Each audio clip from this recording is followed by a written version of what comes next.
A Thai academic said that the increase in the United States' engagement with ASEAN would balance out China's influence in the region to the benefit of ASEAN countries. Dr. Prapat Tepchatri, an international relations expert at Thammasat University, said that the increase in U.S. involvement with ASEAN, reflected by the participation of the U.S. Secretary of State Hillary Clinton at the ASEAN Regional Forum meeting in Vietnam last month, is motivated by the U.S. wanting to maintain its dominant position in this part of the world.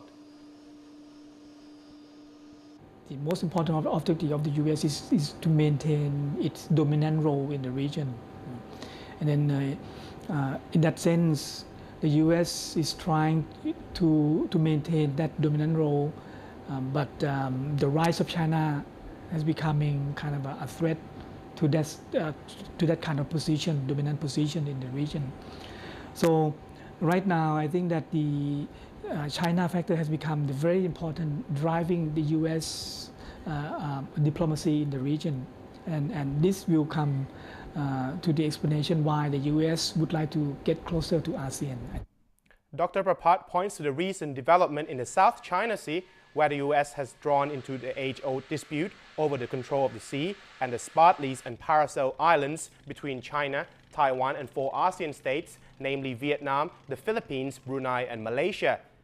These littoral states have been contesting the rights to control fishing areas as well as the rights to exclusively harness the potential underwater oil and gas reserves in the disputed waters.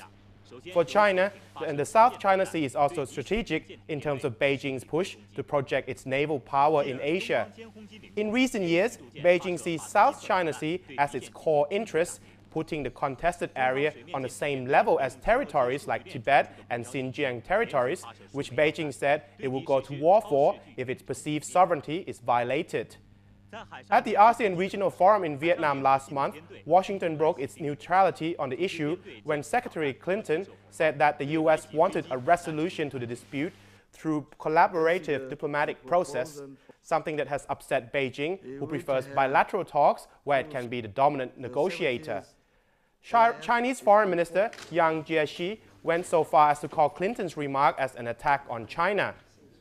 This episode of diplomatic spat between Washington and Beijing reflects how ASEAN countries have benefited from the presence of global power on the regional stage, and how ASEAN countries were able to manipulate the global power play for its own benefit. The United States will be taking a more active role in ASEAN through participating in the East Asia Summit on a more regular basis. And according to a senior Thai Foreign Ministry official, the U.S. President Barack Obama could be attending the East Asia Summit as early as next year.